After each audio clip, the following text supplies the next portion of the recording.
Welcome to the land of long live play, where greatness is always waiting. Welcome to the PlayStation experience. It is I, your boy, Dat Ninja Dev, and I'm joined by my main man down in Florida, Mr. Delvin Cox. How are you doing this morning, bruh? Stop, drop, shut them down, open up shop. Oh, no, No. that's how Rough Hot Riders roll. Rest in peace to one of the greatest rappers ever. Rest in peace Copyright to claimed on DMX. YouTube. Yeah, that was really close. I mean, maybe. Maybe. I'm sorry. I'm sitting here going. I'm assuming this has to do with DMX, but also Yes. copyright claim on YouTube. If they copyright claim me for singing DMX lyrics, boy, what if the world becomes? I mean, I wouldn't be at all surprised. But, Yeah. I mean, who cares? It's not like we don't monetize this stuff, so let them copyright claim it all they want. Rip DMX, man. Yeah, definitely. One of my favorite artists. Oh, yeah. I've been bumping his stuff all week. All week. Yeah, Good old Earl Simmons. definitely. Man, that sucks. Yeah. Gone too soon. Do you even know any of his music, Haley? I think the only one I know is X gonna give it to you, and that's because I heard it in fucking Deadpool. Yeah. That seems to be the Alright. go-to one that everybody knows. That one and Yeah. Party Up. Yeah. Oh, God. Like I'm I just know thinking about DMX all the was X like. gonna give it to you stuff from like the Wii U. I know that like DMX is popular, but like again, the only rap I listen to is technically white rap, and it's like fucking 303, which is out there if you know what that is. Their What? Yeah. their most famous song is Starstruck, and it's like tight jeans, like it goes there, and the video has Katy Perry and they're dancing in a fountain. So. Yeah. That does not sound like rap at all. That sounds like pop. No, it's. I promise you, it's white rap. I promise you, it. Like What is white rap? Is that Yeah, like it's they, there's they no rap such about thing as white khakis? rap. That's just rap, but that sounds more like pop music than No, rap. Just because you're rapping doesn't make it rap. Yes. I would Anyways. consider Pop. quote unquote white rap. I would consider the Beastie Boys, Eminem, Third Base. That's what I would consider white rap. Action Bronson. But even that's I still don't just know. rap. It's just rap. It's just Besides rap. Eminem, I have no idea who any of those people are. Because there's no such thing. It's not black rap. It's just rap. So it wouldn't be Yeah. white rap. It would be rap. But I'm calling it white Yeah. rap because I know that most white people aren't successful at being rappers. All the ones I named are pretty successful at it. mm-hmm. Like big time. I'm shocked that you don't at least know the Beastie Boys. The Beastie Boys are huge. I mean, they're like one of the founders of like modern era rap, and you've never heard of the Beastie Boys? What? Yeah. That's insanity. Hi. Do I look like I know what that is? Like you can't should. see, I but mean- like right here is literally a map of Fallout 4. I know this shit. I don't know what you're talking about. I'm almost certain there's been Beastie Boys songs played in video games. I Yeah. am almost certain of it.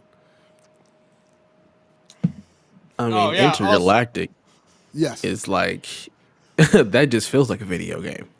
exactly. I'm quite sure that's been played in video games and movies.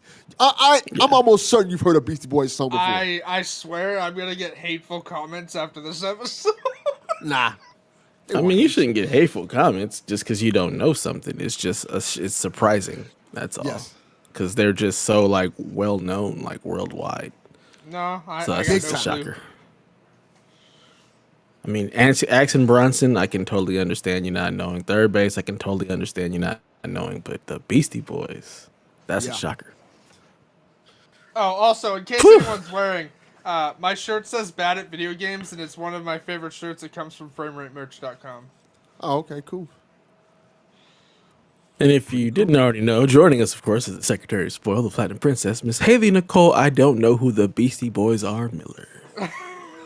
How are you this morning? I've been awake since 5:30. That's not bad. Hi, I went to bed at 2. That's absolutely bad. I went to bed at 1 and woke up at 5. So we're close. Yeah, I went to bed at like 11:30. Woke up Also, at 6:45. That's great for me.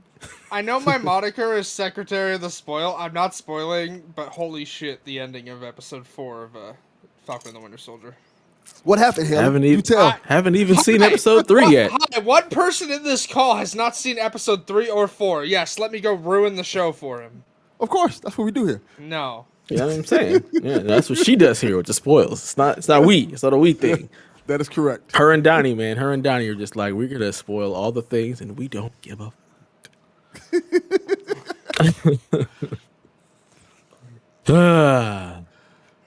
Anyways, how was like your week? What have you been up to, Haley? Well, I didn't get that job / training program, so there's that. Sorry to hear that. Sorry to hear that. That's disappointing. That is the only interview I've gotten in 6 months of looking. Can someone help me find a job, please? Yeah. Seems to be a problem. That would be extremely helpful. I started rewatching Fear the Walking Dead because they announced that the final season of The Walking Dead will be starting in August, and the timelines are mostly connected now, so I'll rewatch Fear and then start Walking Dead over to catch up. Although, straight up, Carol and Daryl are getting a spin-off, so I know they're safe, so kind of removes a little bit of tension from the show. Also started rewatching The Vampire Diaries because I have a bountiful amount of time on my hands. Also rewatching the Arrowverse while Superman and Lois is on break. Hold up. Define what you mean by rewatching the Arrowverse. Are you rewatching Arrow or are you rewatching all the shows from the Arrowverse? I started from episode 1 of Arrow all the way up to the end of season 2. Started season 1 of The Flash and season 3 of Arrow. Jesus Christ. And I'm now up to season 2 of The Flash and season 4 of Arrow. And I have to start Supergirl because they cross over in episode 18, which is fine. I have not had a chance to start season 6 of Supergirl yet, but soon. Do you know how many episodes is in all these shows combined? Yeah, 400. That's why I asked you, like, let's clarify that. You're going to watch the whole Arrowverse. Hi, you're talking to someone who will yearly watch all 218 episodes of Smallville. So, Please, Jesus. job. have you met me? Have you met me? Lord. Yes. This is my new webcam. Hi, Donnie. That's a lot of episodes. It is. On the gaming front, haven't had a chance to pick up Outriders yet. I was planning to, and then I noticed I was low on meds, so I had to call the pharmacy first before I can buy that, because I may or may not have to pay for my hormones. But I did pick up Season Pass 2 for Borderlands 3. And have been playing that. I had to start over, because I guess transferring your save from I'd already done it beforehand. But apparently it's broken in that you can't earn any further trophies for the game on that same character. You have to start over to earn them. Like, it popped the location trophies and the Tales from the Iridian Slab, which is like a collectible trophy. But then every other trophy, like, you're locked out from earning on that character, so you have to start a new one. So I just started a new Siren over, and I've been working my way through the game. Cute. Also, I finished the Asgard and Jotunheim arcs in Valhalla, so now I'm ready for the DLC on the 29th. Nice. I've really been like teetering on getting the newer version or the full version of Borderlands 3. Just haven't yet pulled that trigger. Ultimate version's is on sale for like $50. That's a good deal, because you'd get Season Pass 1 and 2 out of that deal. Mm-hmm. Season Pass 1 has some fantastic DLC in it. Handsome Jackpot is great. Blood, Guns, and Tentacles is great as well. That one's Lovecraftian inspired. I haven't started the last two yet though. So Yeah, we'll see. I probably won't buy it. I'm not gonna lie. I've been tempted, but it's like I don't think I have the time to really dedicate to it right now. So it's just like, yeah, I can wait. We'll wait for it to go on sale even further, maybe. Yeah. We'll see. What about you, Devin? What you been up to, bruh? Um, I finally started playing Outriders. All right. Woo! The fun gameplay, that beginning voice acting is awful. Like, It's so bad, it's good. yeah, like there's a part where something happens to a character and he starts screaming, and it is the most absurd scream I've ever heard in a video game. It's almost comical how bad it is. Like, what is going on here? But I like it so far. It's pretty good. It plays actually pretty good to me, and I like it. I'm gonna continue playing it. I didn't get too much into it because I wanted to play Republic Commandos, which I got as well. Okay. I like Republic Commandos. I remember playing it a while back. It looks like a slightly prettier version of the original version of the game. And I don't know if that's a good thing or bad thing. How do I say this? It feels like saying it's a remastered is a stretch. Right. It's kind of just like, hey, let's just put this in HD and call it a day. It plays That was the a same. PS1 game, yeah? Or No, I thought it was PS. I PS2? think it's PS2. It was a PS2 Xbox original game, if I remember correctly. And it still looks like a PS2 Xbox original game, just in HD. Yeah. And it plays like one. It's not. It's like I said. It just kind of feels like they just, hey, let's port the exact same game over, and just put it in HD, and stretch the screen a little bit. It plays okay. I like it. I wouldn't call. Some people were saying like, it's the. Well, they were saying for its time it was the best like Star Wars game that ever came out. Some people say that. I wouldn't agree with that. Not as well as long as KOTOR existed. Like. Not even in that genre. Like, I would say Dark Forces is better. Yeah, I agree. But me playing it, it made me realize that maybe they just should have just went on and did a full remaster of this game. A remake. Remake would be better. Just straight up remake this game and put the Bad Batch in it. Ooh, now you're I think talking. that would have worked perfectly, and it would have sold gangbusters. I'm This lost. just kind of seems a little lazy. Like, hey, you guys want these Star Wars games? Here it is. We know it's going to sell because it has Star Wars on it. But Yeah. if they'd have put a little bit more TLC into it, I think it could have been a great game. Right now, it's just good. It's okay. If you like Star Wars, check it out. But it's definitely a blast to the past. I believe that. I was thinking about picking that one up too, but I was like, nah, I'm good. I'll just pass. But it takes me back. It reminds me of like that era of video games and everything, which is kind of cool. But I'd still rather play Dark Forces and Dark Forces 2. I dumped a ton of time into those. I mean, I rented those games. That's how long ago that was. Yeah, I agree. Man. I think it's cool if you like the game and you remember from back in the day, but it definitely shows his age.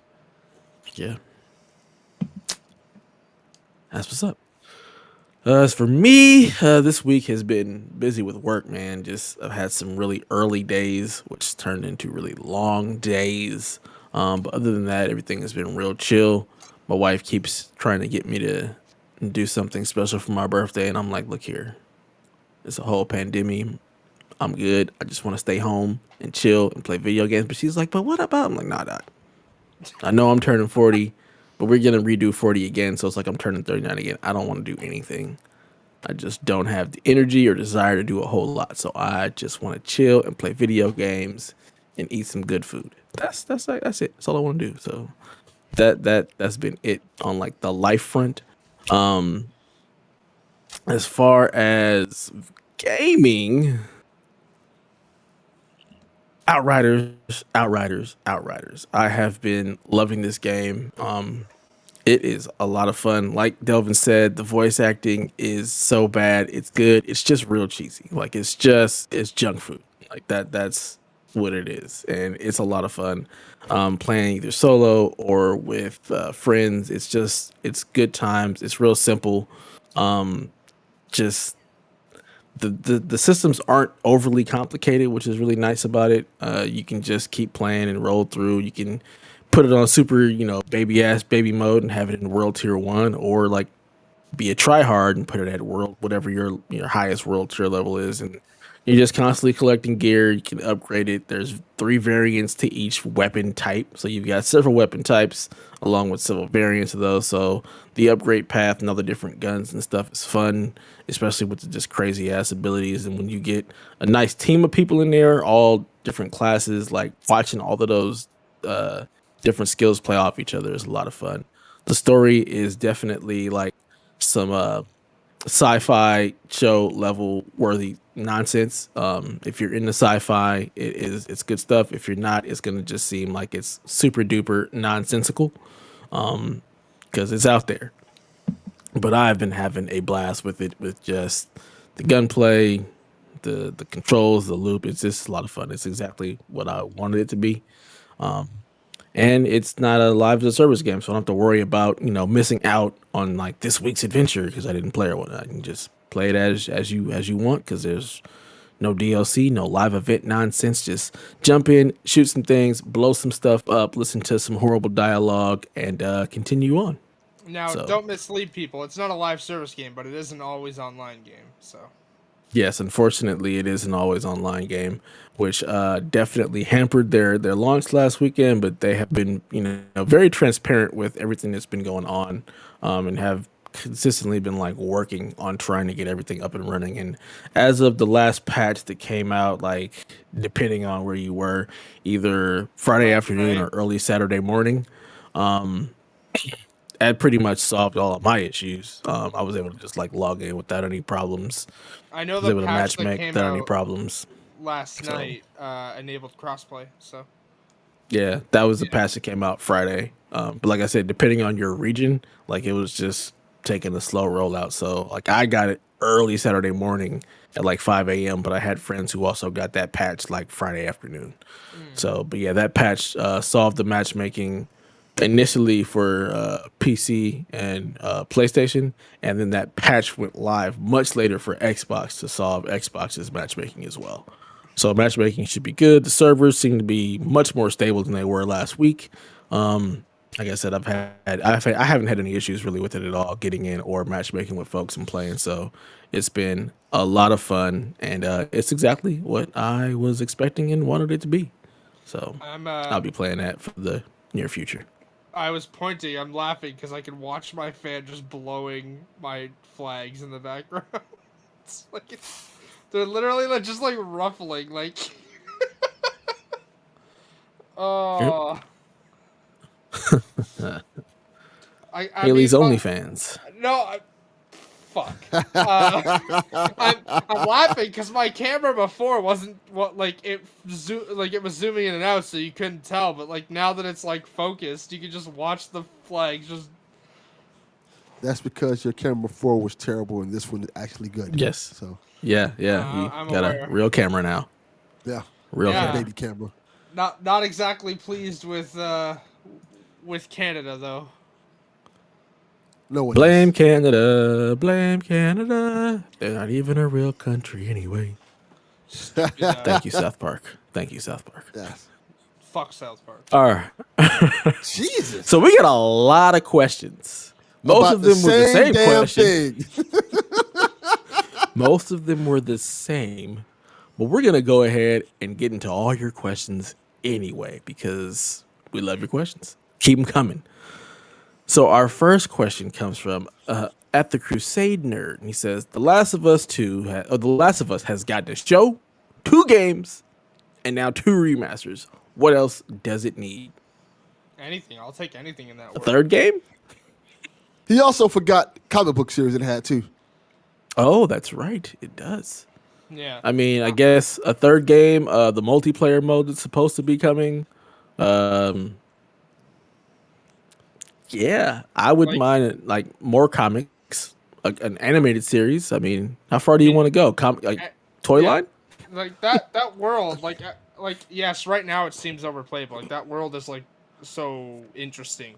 Like even if, and again, my feelings on Abby aside, even if the next game doesn't have Abby, Ellie, Lev, uh, Dina, and they just go with completely new characters, that world is so interesting that, like, you know, be down. But then again, if the next game does feature Ellie and Abby and Lev and everybody else again, I still want to know what happens. Like, yes, I don't really like Abby as a character, but if there's another game to, like, get, you know, more time with that character where maybe I come around to her, then sure. But again, that this world is new. Like, 2 games does not mean that it's overhyped. It seems overhyped because everything in the news right now is like Last of Us show. You know, now they're doing a remake, although we'll get into that later. Dev's title is referencing that. But like, Yup. but like, it's not overdone, and it's definitely like there's so much to explore in that world. Whether we follow the same characters in the next game or we go with new ones. You know, like, I mean, in the first game alone, there's so many, like, some of the notes you read are fantastic. Like, the story of Ish, like, that could be a whole game on its own. Like, the story of Ish and what happened leading up to what happens in the sewers. And, you know, I'm going to try not to spoil that game, like, because obviously, clearly, like, the whole point of a potential remake is to get new people who haven't played it, like, to play it. Yeah. But, like, when you find Ish's notes, and like, of course, I had the platinum, so I've collected all the collectibles in the first game. But like, even Ish aside, some of the stuff that happens in Boston, or not Boston, sorry, Pittsburgh, like some of the notes you find there about what led to the fall of the general like camp. Yeah. Like There's a lot. Yeah. Yeah, there's a whole lot they can still, do with the world itself. So like you can get the Last of Us show and then have spin-offs from that show because there's just so many different avenues to take, the world that Naughty Dog has created. And I mean, if this were the 80s, there definitely would be toys, there'd be a cereal, there'd be fruit snacks, there'd be a high C version flavor of it. I mean, they would do all that Actually, stuff. So that's I mean, an interesting question. What do you think a high C Last of Us flavor would even taste like? I have no idea. It would be fruit punch because it'd probably be like some kind of red blood or something like that. Who knows? But it's just funny when you say what else does it need. And my mind immediately goes back to like the 80s and early 90s where you had like so many tie-ins to everything. Like when they Lunchbox. redid the lunch boxes, all the different marketing stuff that they had, and like when Star Wars when they brought out the original, not the original, but they did like the new trilogy, like they had a Pog tie-in, like there was a new Pog in like the LA Times every Sunday, like, so just like that kind of stuff. Like what else does it need? How much time you got, buddy? Yeah. Because they could do a whole lot. I mean, and this is out there. I'm probably the only one who wants this, but hell, even adult coloring books would be nice. Yeah, I mean, why not? I think Whole untapped market. this is the cost of being successful. When you're successful, people want more of your stuff, and they want to buy everything. They keep making this stuff because people keep asking for it, and people keep buying it all up. So they're gonna keep making it, and people are gonna keep buying it up until it gets played out. Essentially, that's what kind of happened with Walking Dead. I Essentially, mean, Walking Dead. even then, The Walking Dead's played out, but the first TV show, like the main The Walking Dead TV show, has 11 is gonna have 11 seasons total. The comic book was 193 issues. Then it got a spin-off following Negan. The second show, Fear the Walking Dead, just got renewed for season 7, and it's about to air tonight, the second half of season 6. They brought out a new show, The Walking Dead: The World Beyond, which is set like 10 years into the future, past what The Walking Dead is right now. And it's like that's a contained show that they've said is only going 2 seasons. Like it's not getting renewed past season 2. It's a contained show, and it's sort of meant to like allude to stuff that happens in the Rick movies that are coming. Like the 3, we know we're getting 3 Rick Grimes movies, and there's Funko Pops. Daryl and Michonne were in Fortnite. Like The Walking Dead is played out, but people are still buying it like hotcakes. So even then, like, Yeah, as long as this stuff is profitable and it's making a significant amount of profit, it's going to keep coming out. They're going to keep doing versions of it because they know people will buy it. That's all it is to it. The world is rich enough that you can just keep going to that well because there's still plenty of untapped potential and untold stories there. So Yeah. I don't think we're anywhere near done with The Last of Us. And if they keep making cool stuff, Donnie will keep adding to his shrine as long as it's not Last of Us 2 related. Yes. I mean, didn't he just shrink his Last of Us shrine to add more stuff to like from a different franchise to that show? Yeah, and it's mainly because of Last of Us 2 didn't go the way he wanted. But like I said, if it becomes more Last of Us related, there could be more things added to his shelf. So there it is. Our next question in the line of more Last of Us stuff, Hollywood Bones says The Last of Us remake. What other games shouldn't be getting a remake?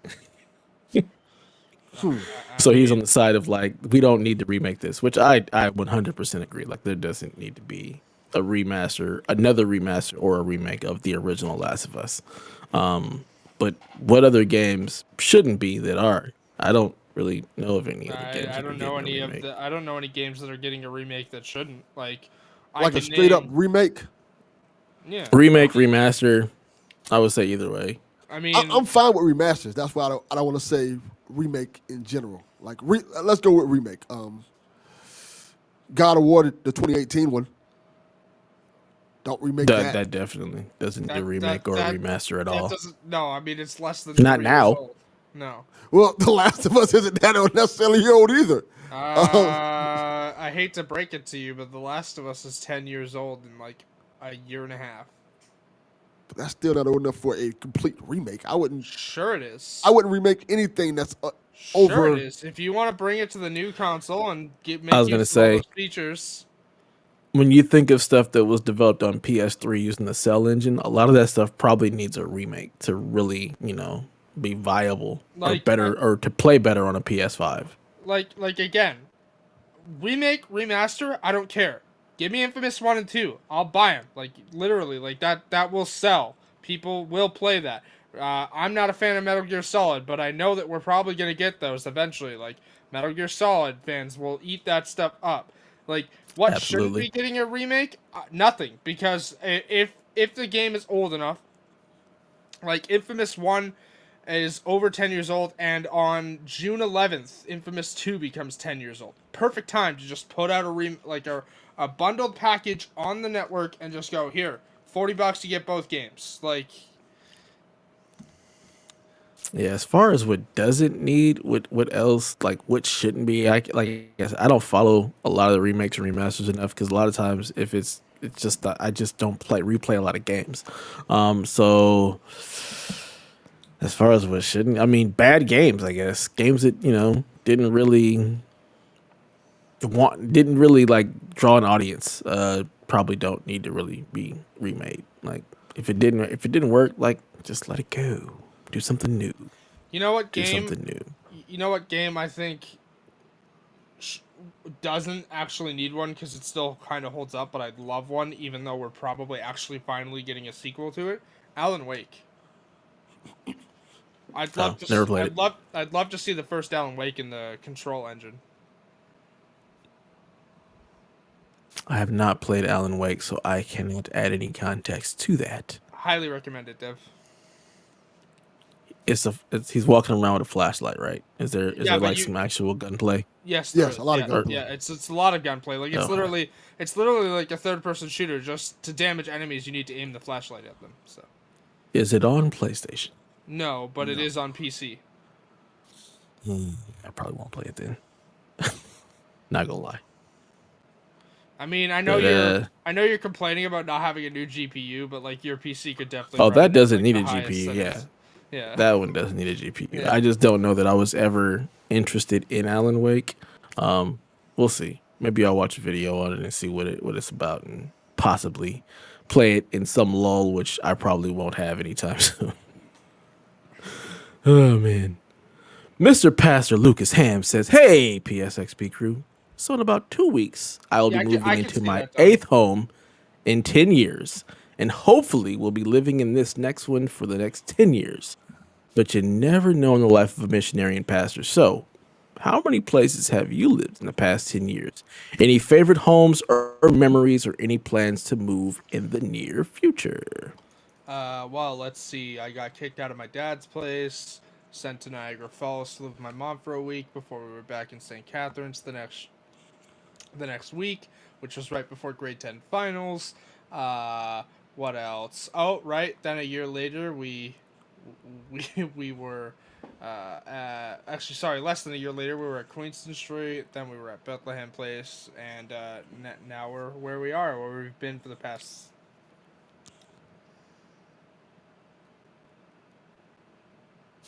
7 years. That's a lot of moving within the first three. Yep. Wow. What about you, Delvin? Any last 10 years, have you been moved or are you in the same place you've been for the last 10? 2 places, essentially. Two. Before I lived where I live now, I lived in like a big 2-bedroom house with a den and a huge backyard. And the rent for it was fantastic. It was real cheap. Like I paid $800 a month. Good Lord. In Florida, $800 a month for a house, a 2-bedroom house, is very cheap. And I eventually, can't even imagine. yeah, I lived there for I want to say almost 10 years. And then the owners sold the house to somebody who wanted to gentrify the neighborhood. So they're like, "Hey, we'll pay you to get up out of here." And I've been living where I live at now for 5 years now. Wow. And that house to this day is still vacant because they tried to increase the rent to a ridiculous amount of money, and they didn't realize, hey, this area is still kind of the hood. Nobody ain't gonna pay that. So they went from my rent was when they moved in, my rent was $1,000 a month. They went from $1,000 to $2,000 a month, and no one in that Jeez. area pays $2,000 a month for rent. 'Cause So it's most of been the people sitting empty for 5 years? yeah, Dang. they rented it to one Talk about a person sink. since then, and that person messed up all the stuff that was in the house and moved out like within 3 months. Oh. Yeah, so sometimes gentrification doesn't work. Gentrification, man. So, Don't do it. Just not- don't do it. Not even gentrification, but if they hadn't done construction in the place we moved to, like after I was like that, like right after we were in Niagara Falls and then we were in St. Catharines the next week, if they hadn't started doing construction in the parking lot and cracking the foundation of that building, we'd probably still be there. Like it was a good building, like big space. My bedroom was not a shoebox. It was like I'd say first floor, but technically you went down like like a flight of stairs, but it wasn't like basement. You know what I mean? Like, Yeah. yeah, it was good. So it was always like cool, even without air conditioner. Like it was cool and bearable in the summer, as opposed to living on the third floor.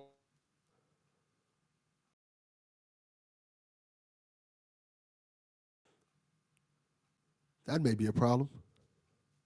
Oh, well, yeah. Okay. I thought it was me that Floor of a went building out without for a second. central air. Okay. There we go. Was it me? Are we all back?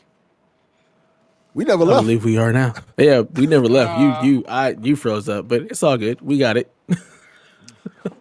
For me, I have lived in 4 apartments and the house that I'm in currently in the last 10 years.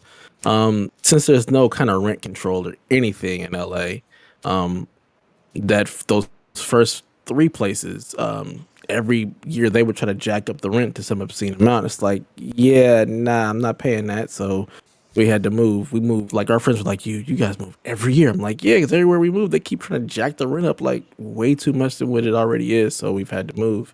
And then we moved out here to Bakersfield, and lived in like a little duplex there, a little 3-bedroom duplex, for I want to say maybe a year and a half before we moved into the house that we're in now. And we're pretty happy as far as any potential possible moves in the future. the owner of this house is like, yeah, we're not gonna renew the lease this time. So I don't know what her plan is. We've tried asking, and the rental company said, yeah, she hasn't given us any indication. She just doesn't want to renew the lease. So who knows what that means? So we may end up having to move if she decides she wants to like sell the place or something like that. If she goes up on the rent, as long as she doesn't like try to double it, then we should be fine. Like I'm not too worried about it. As far as like favorite homes or memories, like this has probably been my favorite just because watching my kids grow up and have their friends like all in the neighborhood running around, like that's been the most fun. Just kind of watching them come into their own within the place and feeling like they have a home. It's not like an apartment has been really nice. So this has definitely been my favorite. Just for reference, since I'm sure anybody watching the video version is gonna wonder why I keep moving up and down. Hi, I'm wearing shorts, leather chair, and legs that aren't covered by clothing. Sticky.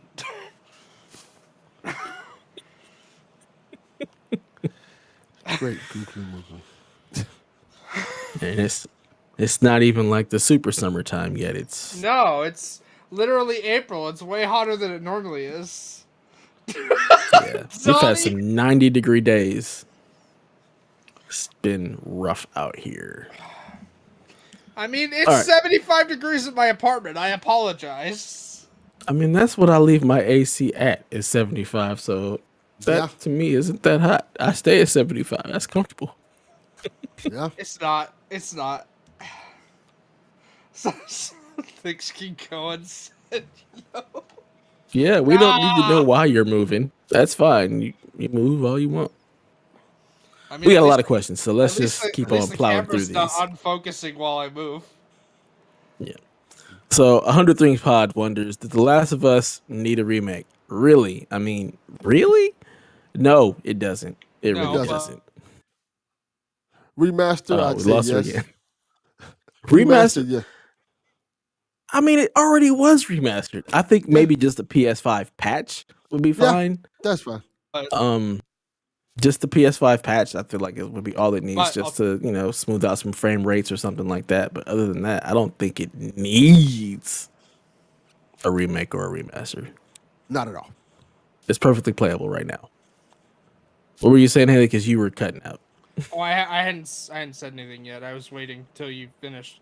Also, for reference, I think that's the first time I've seen you two disappear off my screen. So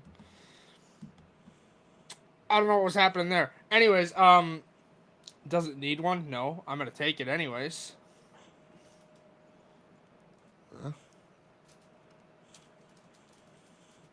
Yeah, I mean, I don't know. Like I said, I think just like a PS5 patch, maybe to get to a full 4K resolution, maybe 120 frames. Who knows? I don't know that it needs to be redone. Like it still looks good, it still looks fine. Like the gameplay feels a little dated, but other than that, I don't necessarily know that it needs this. I feel like with the show coming, it's already gonna have maybe that's why they're doing it. Maybe they're doing it because if they are doing, if this is actually some truth, maybe they're remaking the game because they're doing the show and they want to have more people be able to play a game and it not feel dated when they jump into it. Or just to capture it could be a revenue driver. It could be like, oh my god, this game is awesome. What's the game? Oh, we can play the game now, and it's gonna be updated and not feel like a PS3 game. I don't know, but I don't feel like it needs. What if it's The Last of Us, the show, the game, and they just reskin Joel as Pedro Pascal? I mean, The Last of Us, the show, the game. That just sounds like an awful tie-in. I wouldn't be surprised if Pedro Pascal was an unlockable skin, but I don't think they'll do that. Just because they've already said the HBO show is going to follow Joel and Ellie, but it's also going to deviate from the game at points. So that's why it's a remake. Pedro Pascal, the game. Oh just my change actual elements of it. You can pre-order and get a free Mandalorian skin. So you can turn Ellie into Baby Yoda. If it comes to PC, somebody's definitely gonna mod that. Definitely going to mod that. That would be hilarious. So yeah, no, it doesn't, but we'll see what happens. At Bland Explosion Wonders, even though recently Sony has not been in the best spotlights in terms of news, do you think they'll be in good graces once again when the exclusives start to roll out? Yes. Of course, because general audience mostly doesn't see any of this news. Yeah, I was gonna say, like, if you're not like heavy into gaming and the gaming news, then I don't necessarily know that you're even paying this attention. So as far as most people know, like this isn't even a thing. No, they're not reading the Jason Schrier article or following all the different people on Twitter that are complaining about it. So they have no idea that this is a thing. So they're just still sitting there waiting on, these PlayStation exclusives. So I, I'm almost certain there's a large amount of audience that doesn't even know that Bethesda's now owned by Microsoft. So they'll oh be yeah. like, hey, why isn't this game on PlayStation anymore? And they'll find out then. So it's kind of just like, hey, the general audience won't know until they know what's been going on. And that's the thing. I think the biggest hurdle for that audience in particular now is there's no PS5s. Yeah. So that's the only thing they're worried Yeah. about. Like, hey, we can't get a PS5. What is going on? And eventually, if it keeps being like that, what's stopping them from saying, hey, I'll just get a Series X or get a Series S? So I'm Yeah. tired of waiting. I'm sorry. Is that Yep. supposed to be a pony emoji that Donnie used in that sentence? It's a goat emoji. He's calling I him wasn't the paying goat. attention. And he's Okay. Jim Ryan Yeah. killing it. Jim Yeah. Lion Ryan. But like you said, yeah, Delvin, like my friends are not like they're not paying attention to any of this news at all. Like I have one guy who's like struggling to get a PS5. He pays a little bit of attention to the news. He'll end up having both systems as it is, regardless, because that's just like the kind of gamer he is. But like this type of stuff, most of my friends could care less about, have no clue. And if I told them, they'd be like, "Okay, so what?" Yeah. They just wouldn't care. So I mean, for us who like follow this stuff a little bit more, closely and look at all what it does to the industry, yeah, we care. But I think the vast majority of people, like the Don't. vast Yeah, majority, they don't. just doesn't mean anything to them at all because okay, this game is getting remade. I don't really care. So Yeah. I think it's just most people who play it are looking for the new Madden, the new 2K, stuff yeah. like that. So it doesn't really matter in that aspect. The general audience, they play like specific games like Fortnite, Yeah. Call of Duty. I think the people who like the smaller weird games, like this potentially has fallout for them. But again, if they're not paying this like super attention, then they're not gonna know. It's just gonna be like, oh, PlayStation doesn't have the games that I like on it anymore. Let me see what Xbox has. So it potentially has a lot of fallout for people who don't necessarily pay attention to like all of the news, but it affects them indirectly in the fact that like if Sony really is, not going for like, the smaller, riskier titles, and they're only sticking with like the really big ones, they potentially could lose, a section of gamers to like, Game Pass where they have all of these little weird titles or whatnot. So even though they may not follow it, it may affect them indirectly and they won't even know it. So it's a weird thing, but I don't necessarily know that Sony is really out of the good graces. It depends on the lens that you're looking at it from. It's just a weird space, and once we start to see like any of these shoes dropping, like if any of these rumors and speculation become founded, like it becomes like big enough news for people to actually more people to pay attention, then it could become a lot bigger than what it is currently. It's just like the flavor of the week right now. What the Like, fuck did Sony mess up this time?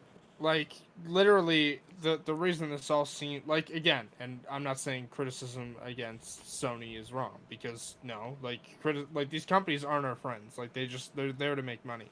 Um, but uh, literally the only reason it seems like Sony is in the bad graces, and I'm not even counting the Jason Schreier article because we'll be talking about it later. But like the only reason it even seems like that is because like literally every week there's news about Game Pass or like what's going on at Xbox, and that's fine. Sony's just like, yes, it gets frustrating that Sony's like, we're just not gonna say anything right now. Okay, they're probably Yeah. saving it for their standard June showcase, like they always do, because literally, like, it's not out of the norm for Sony to be quiet like this. Like, even when Sean Layden was there, it was always like this. Yeah.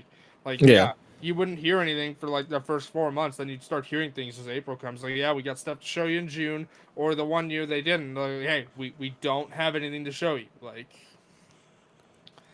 I Yeah. definitely think we're gonna get a June event that's like, hey, this is what's going on with this, and this, um, as opposed to whether or not that contends for good graces or not. Who knows? Because not counting the PSVG Discord and everyone who's on Twitter, again, like you said, like there's a huge, like I know a bunch of people who play games. They don't follow the gaming news. They just play. They just see a new game and they're like, oh, that looks cool. I'll buy it. Like, Yeah.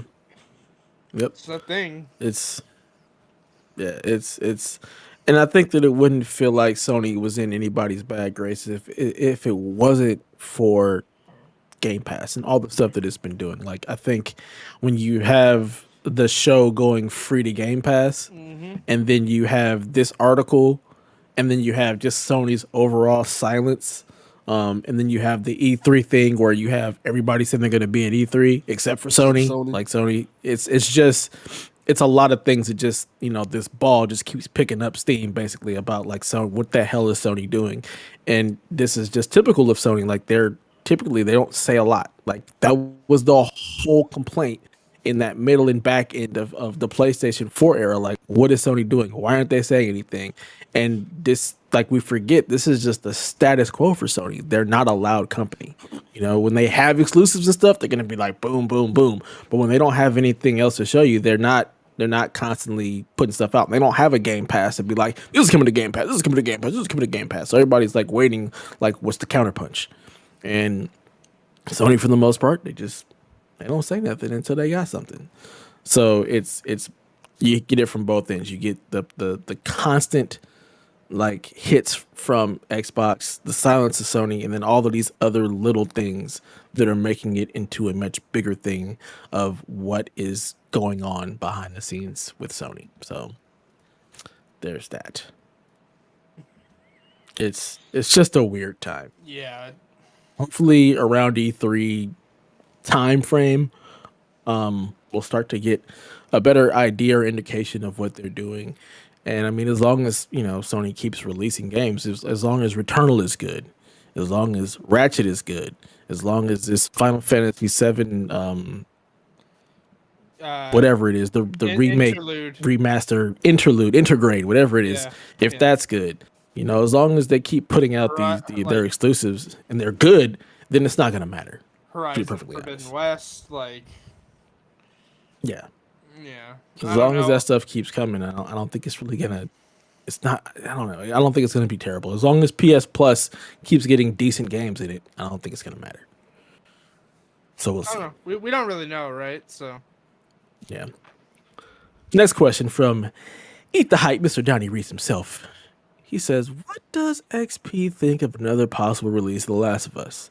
Is that going to the well too many times, or should more publishers continue to reinvest in keeping their highlight releases up to date with modern techniques?" I feel like we've kind of answered this. At this point, I don't. Yeah. they honestly could release an 8-bit version of The Last of Us and everybody get hyped for it. Oh, they're doing it in 8-bit, 16-bit.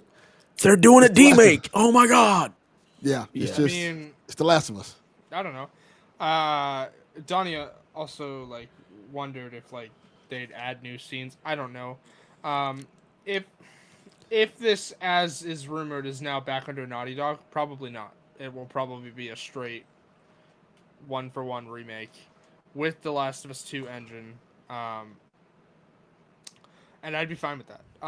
If they add new scenes, sure. I don't know where they would add them though, aside from maybe at the end after, I'm not gonna spoil The Last of Us, but anybody who's played Last of Us 2 knows what happens at the end. It's like very integral to the entire plot of Last of Us Part 2. Maybe they could add a scene showing what that in The Last of Us Part 1. But other than that, I don't know. Maybe a scene instead of where the game ends on your way back to Jackson, like when you climb the branch and then it goes to that last cutscene. Instead of it going to the last cutscene, there like maybe you get to Jackson and then you have that conversation. I don't know, stuff like that. Yeah. Um, I don't know.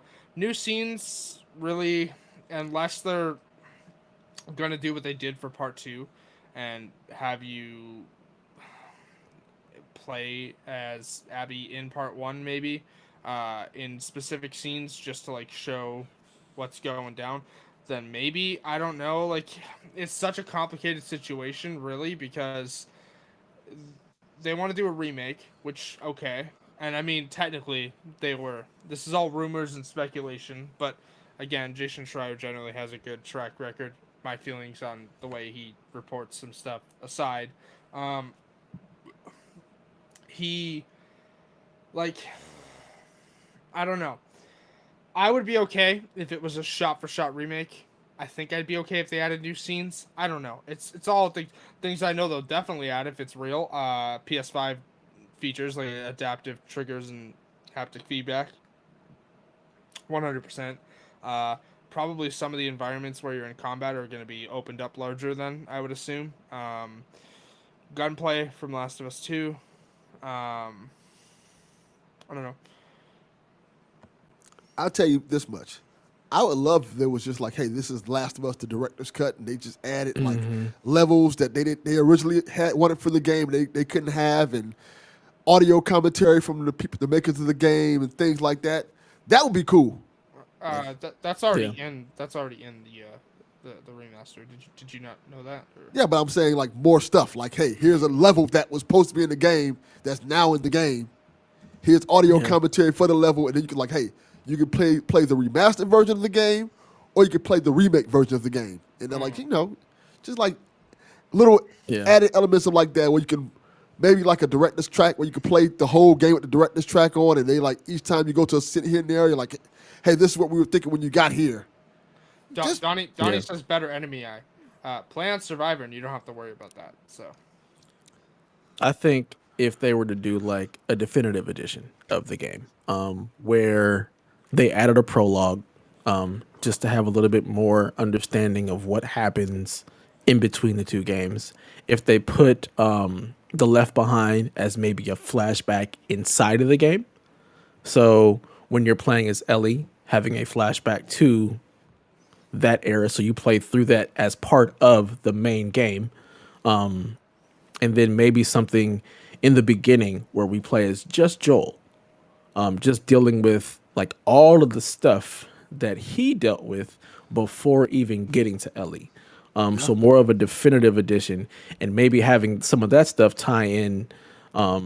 Well, yeah, after the game, having a little bit more as far as like that prologue is concerned, like the falling out of the Fireflies and everything that goes on with that, to lead better into part two. okay, So I was more about of to a say. rounded out I was about to say version of everything.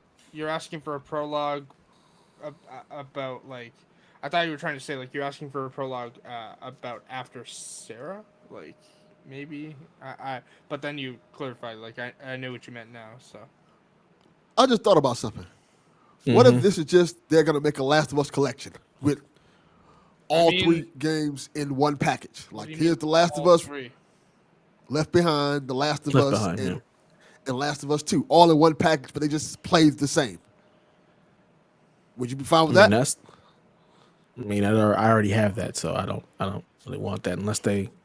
Yeah, I mean, if that's the only way to get like The Last of Us 2 in 60 frames and like 4K, I mean, sure, but I feel like just give me a PS5 patch for that, Ye- the same way we got one for like God of War and all that good stuff.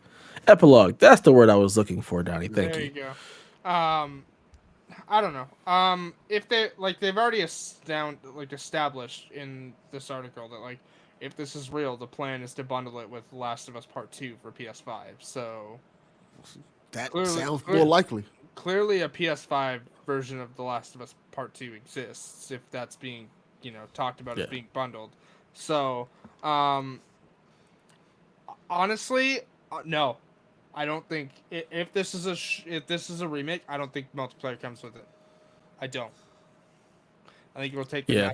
I think it'll take the Mass Effect route, because, and this might shock people, there were people who, just like factions in Last of Us Part 1, who genuinely love. Like, I loved faction. I did not like Mass Effect 3's multiplayer, but there were people who genuinely loved the multiplayer for Mass Effect 3 and are now upset that it's not coming with the Legendary Edition.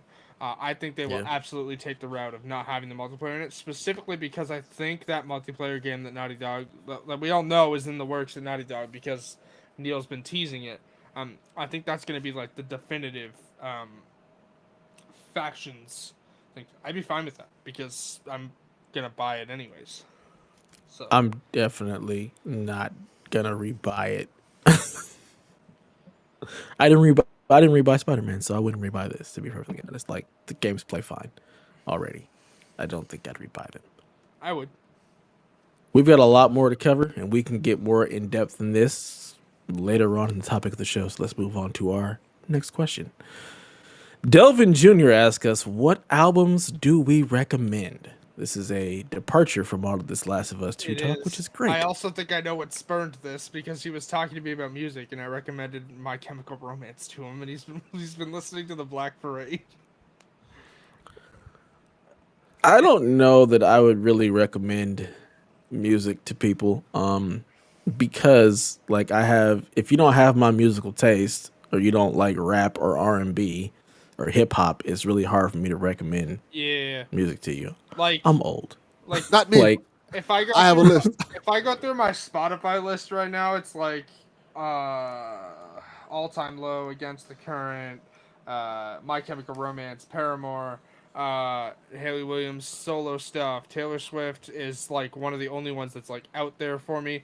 Then it's like Mariana's Trench, Simple Plan, like just all of that is just like indie alternative rock because it's not actual rock, but like it's all like out there. And then you go even deeper, and it's like Haley Kiyoko, and you know, outside of Paramore and only like the first two albums, I'm not listening to none of what you just mentioned.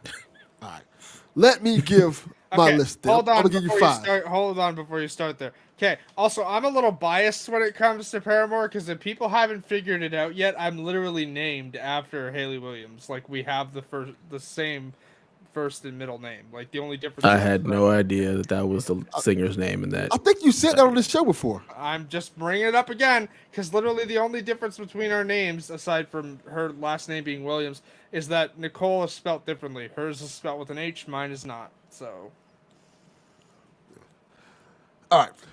I'm going to give you 5, and I'm going to give reasons behind them. My first pick is going to be Stevie Wonder's Songs in the Key of Life. Fantastic album that you can listen to anywhere and with anyone. I think a lot of the elements of that album still hold up very well today. And you can listen to that album right now, and people can relate to it, and it still sounds musically intact. My second one, I'm going to go Michael Jackson, Off the Wall.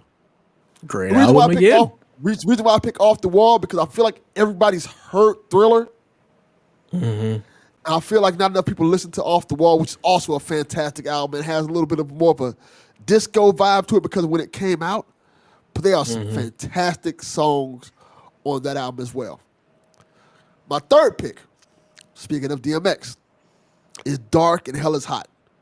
Fantastic Great hip-hop album that represents 90s rugged street hip-hop to its fullest.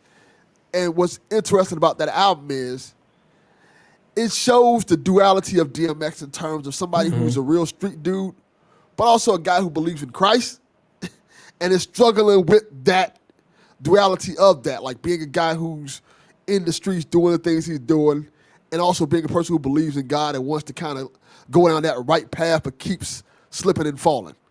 Yeah, so that's man. 3. Slipping in his outro is like the perfect. Yeah, man, that's good stuff. Good album. Great. So album. that's 3. Let me give you 4. The fourth one is interesting. I'm going to pick Tupac. All Eyes on Me. This 2. Fantastic hip hop album that represents West Coast music to its fullest. Tupac. Any hip hop fan should at least listen to that one Tupac double disc album. It's fantastic. There's no skippable songs on there. This is Tupac at his best from California Love on down. Just a fantastic album. And the fifth I'm gonna give, I'm gonna say Will Smith Summertime. The reason why I say that is because, like, not everybody wants to hear the cursing in hip hop and things like that. Will Smith in the 90s, people kind of slip on. He was fantastic. Yeah. Hits, whether it's Big Willie's style or Summertime, he made music that you can go out to and listen to when you're going to the beach. All of it's super fun, super positive, and it kind of feels like our music in terms of like, okay, we love DMX, we love Pac. We're not going out here murdering people in every song and stuff like that. Will Smith's albums sound like a regular guy living a regular life, enjoying aspects of that regular life and rapping about it. Contrary to popular belief, Will Smith is a very good rapper. Lyrically, yeah, he's really good. His flow, his cadence, all good. I think if his stuff were to come out now, it would be much more accepted because you have so many people who listen to rap that aren't they didn't have that street struggle that we dealt with in the 90s. They're a lot more like prosperous, and I feel like his rap now would be much more accepted by like the younger kids, the younger generation who's listening to music now. It would fit so much better. I agree. And I real talk thought your last recommendation was gonna be like a joke, like Marky Mark and the Funky Bunch. Nah, I recommend Will Smith because not a lot of people slip on his talent. He's very talented. If you listen to, he has a song with his son. I think it's called the Icon Remix. Well, Will is spitting, not cursing, but he is lyrically sound with his lyrics, and I think a lot of people slip on it because Will Smith is an '80s rapper. Now people know Will Smith as Blockbuster Will, comes out with these big time movies. But before he became a blockbuster sensation and television star, he was a very, very good rapper. Touring with like LL Cool J and everybody, they don't understand. Like that's where he started, and lyrically, he's really good. People just look at him like, oh, you're the bubblegum rapper. You don't curse. You don't do this. You're rapping about summertime and Big Willie style and Miami. But if you listen to his ability to actually rap and string lines together and similes and alliteration and everything, like he is very, very lyrically sound. And people they don't see that because of the era he was rapping in. Everything was about the hardcore rapper or whatnot. And people just weren't really trying to hear the positivity that Will Smith was bringing to rap at that time. Dude is good. I only know who Marky Mark and the Funky Bunch is, by the way, because of my mom. So, that is Marky Mark was a thing. For anyone who doesn't know, I'm talking about Mark Wahlberg. Oh my God, it's a transformer! Yeah, he was Marky Mark and the Funky Bunch before he was Mark Wahlberg. Yeah, people don't realize that. I don't know how you can say All Eyes on Me and then not be like, but you also have to listen to Life After Death. Like, I feel like you got to listen to those hand in hand. Like, I agree. I definitely agree. I don't know how you could not. Like, you got to have both. Did everyone enjoy my Mark Wahlberg and Transformers? Not at all. It's a Transformer! Yeah, your list is definitely fantastic. That is a great list of music from our generation. Yes. When I think of people our age, like, yeah, that's some must listen to. You got some of the old school, which a lot of that stuff was inspired by. So, Yes. I can do other ones like Christian Bale Batman and Shaggy, but Christian Bale Batman kind of hurts now. Good Lord. And see, now I want to also be like Chronic 2000. That's a great one. That's a very great one. Man. I mean, you lost me like 5 recommendations ago. I got no idea who most of these people are.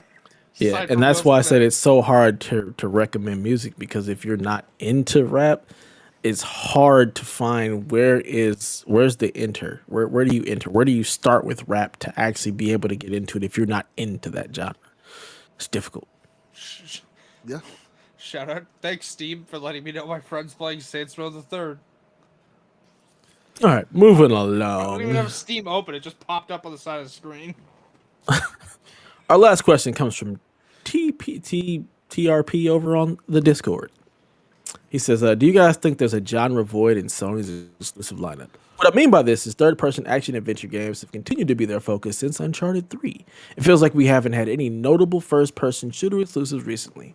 The most recent one that comes to mind is Killzone Shadowfall, and that was an okay game at best. I personally would like to see more first-party FPSs coming from Sony, whether that's a Resistant reboot or a new IP." I don't. Sony studios are good at third-person action adventure games, and Guerrilla was all right with Killzone, but like you said, Killzone was never really great. Resistance was probably their best, and at this current juncture, I think at best you'd get Resistance remasters and not a new Resistance. Sony would probably need to acquire a studio to specifically handle a first party first person shooter. Um, while it seems like Sony doesn't really have anything besides that, that's fine because they knock those games out of the park literally all the time. And rumor about Days Gone 2 not being a thing aside, even when their games don't hit 90s, uh, like yeah, critics hated.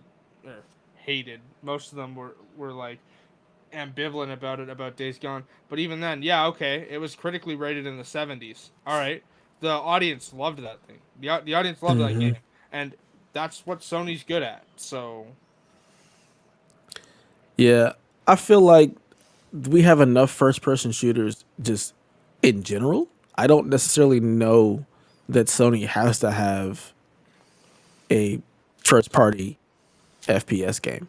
I feel like there's enough games in that genre to fill that void to where they don't need to do it. I mean, Microsoft has Halo. That's like, I think the only first party FPS game they have. Everything else is made by third party. So I don't necessarily know Not that they need one. anymore. And if they were, okay, but you They can't have even a bunch now. I mean, sure, but you can't even just count Bethesda games as first person only because Skyrim. Sorry for the hand gesture. Skyrim, you can play. Most people will play it in first person, but the option to play in third person is there. It's not a straight up first person only game. Wolfenstein. I mean, he's talking about like the Wolfenstein. Wolfenstein game. Yeah, I was Thanks talking for about Wolfenstein and Doom I- specifically. Yeah, Okay, and but Doom. But I mean, again, those originally, like when people think about them, the vast majority of people Gears won't isn't think first about those person. as Xbox game. Gears isn't first person; it's third person. It's over the Yeah. shoulder. I'm talking about first person yeah, shooters. yeah, Yeah. yeah. So First person. yeah, I'm yelling at Donnie too. Yeah, first person only. Yeah. So other than Halo, that's the only like actual first party game. So like for me, it's like yeah, okay. So if they were to do another Resistance or another Killzone, sure, but I don't necessarily know that the need is there or that there's really a void when you have so many third parties creating first person shooters. There's so many of them. Also, just putting this out there, not that this is any indication that it should or shouldn't be made, but do we have how Killzone performed? Because I don't think I ever heard anyone. If I'm I correct, know- they perform usually good. They Yeah, I sell mean, I bought it. decently.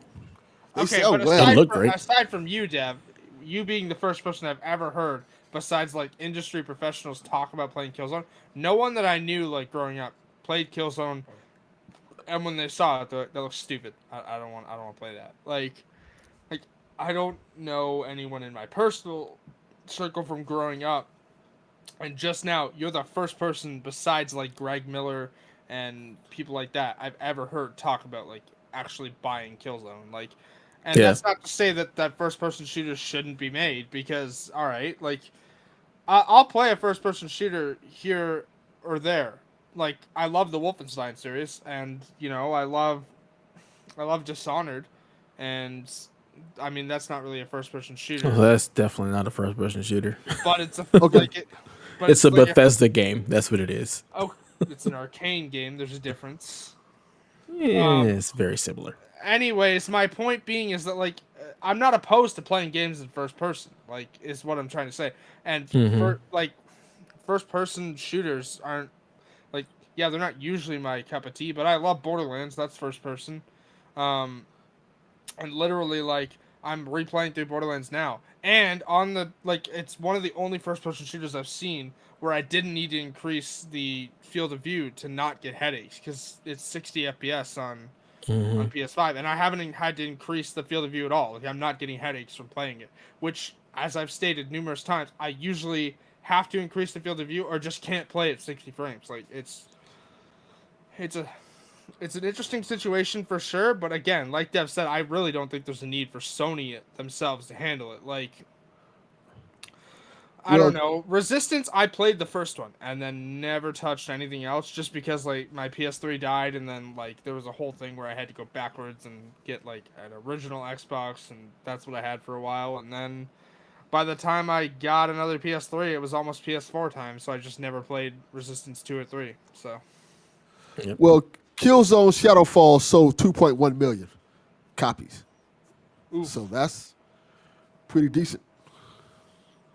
Yeah, I feel like it sold well. Like, none of my immediate friends played it, but that's mainly because my immediate friends are the Madden, Call of Duty, 2K players. So yeah, I mean, I was playing that by myself Wait, okay, hold on. Was that at launch or total lifetime? at launch. Yeah. Oh, total lifetime or at launch, Delvin?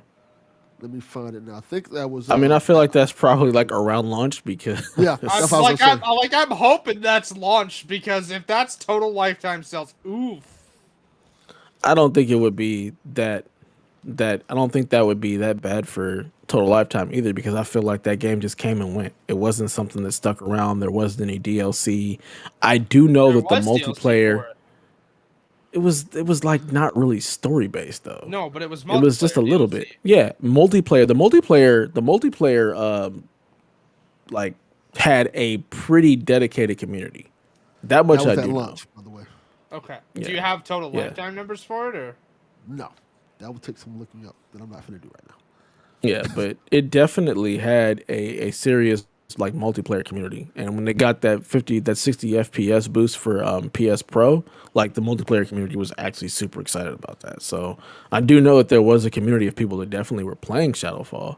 And for a launch game, like it looked and performed really well. So I don't think they're going back to that well. And Insomniac keeps teasing Resistance stuff, so who the hell knows? I I mean, will they say also this. keep teasing Sunset Overdrive stuff. Like, they're posting Sunset Overdrive every other week and Resistance stuff every other week. And again, just for people who are out there, Sony owns that IP now. Like, if they decide they want to do a Sunset Overdrive 2, they have every ability to do so. I don't know that they're going to, but that is the thing. And at some point, I'm sure they'll, I think Microsoft still has the publishing rights to the first one, but at that point, like, all they got to do is go, hey, like, we'll buy them off you. Like Let the past die. there's Kill it wells, if you have to. there's wells to draw from if that becomes a need, but I don't think you're gonna see new ones for a while, if at all. Yeah. Yeah. I will say this. I don't look at this question as only like first person shooters. I would think like I wouldn't mind seeing another PlayStation All Star Battle Royale, something like that. Like, hey, here's a PlayStation fighting game in particular, or something just a little different. No, let it die.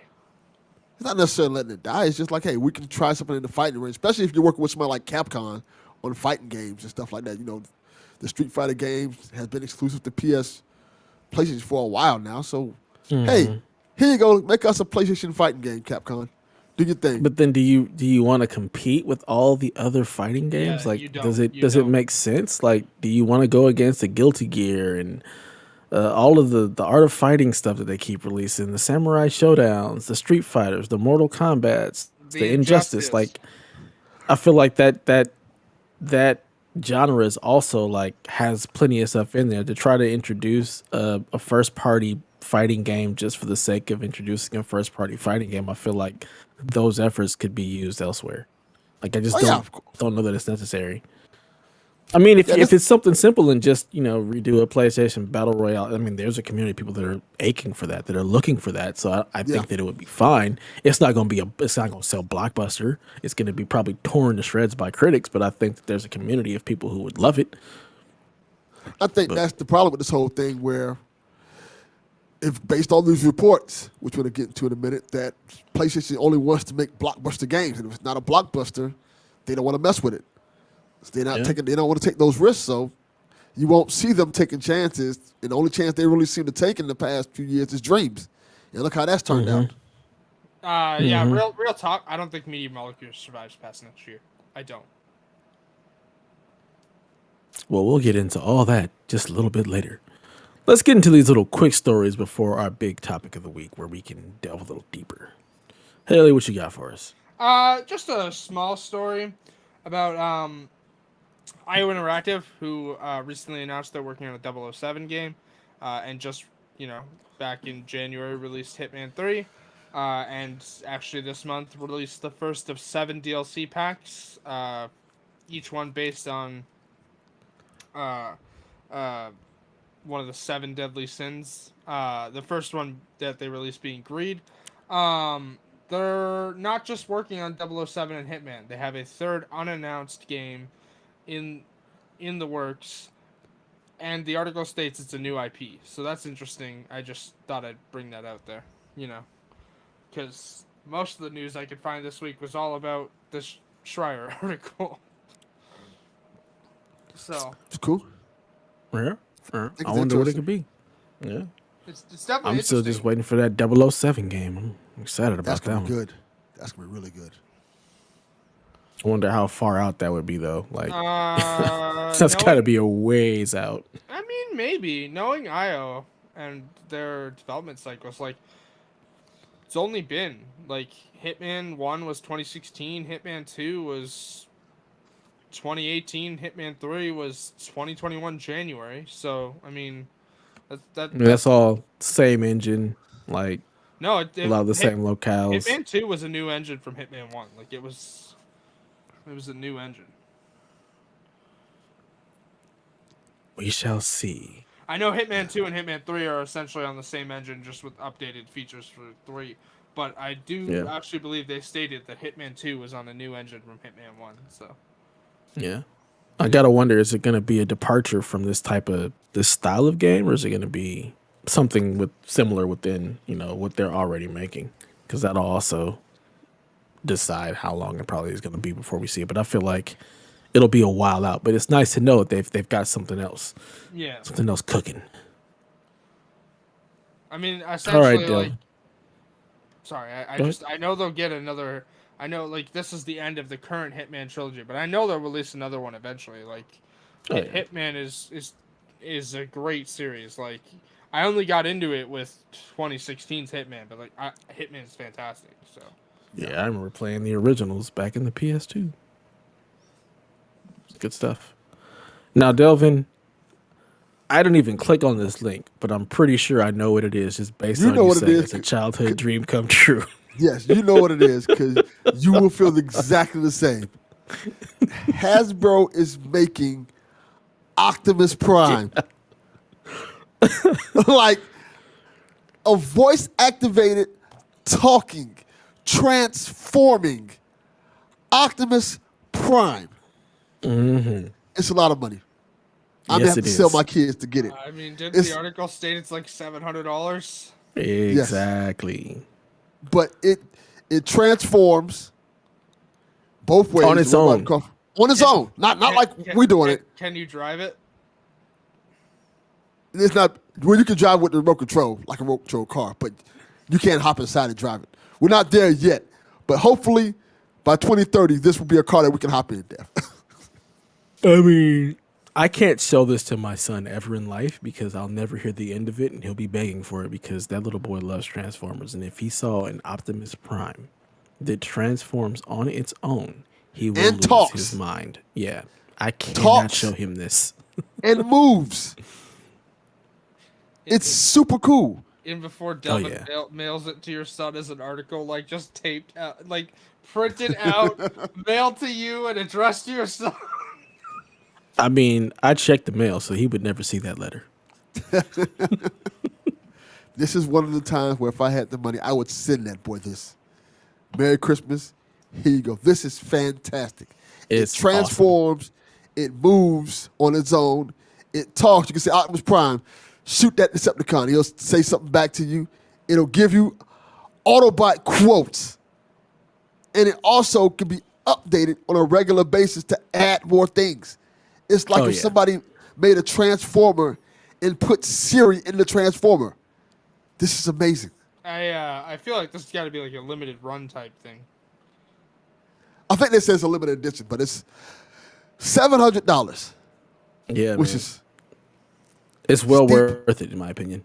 Yes, I agree. It's well worth I it. mean, This is that's one of like, this would give my son a companion where he would leave me the hell alone. yeah. Here This you is go. one Go of the play with few Optimus. things. Yeah, one of the few things I would actually be like, yeah, I'll buy this. One of the few tech Yeah. things. I also have in my possession in my house a walking, responding BB-8 that also follows me around the house and can talk to me, and it's about the size of the one from the movies. That's dope. That's dope. So these type of computer robot things are my thing. I will gladly have them in my house, and anytime that I can see them and I can afford them, I will buy them. So our Yeah. robot masters, I am on your side. Yeah. Let me get another stimmy. I'm getting this transformer. Yeah. Real talk. Because that thing is dope. Yes. It is amazing. All right.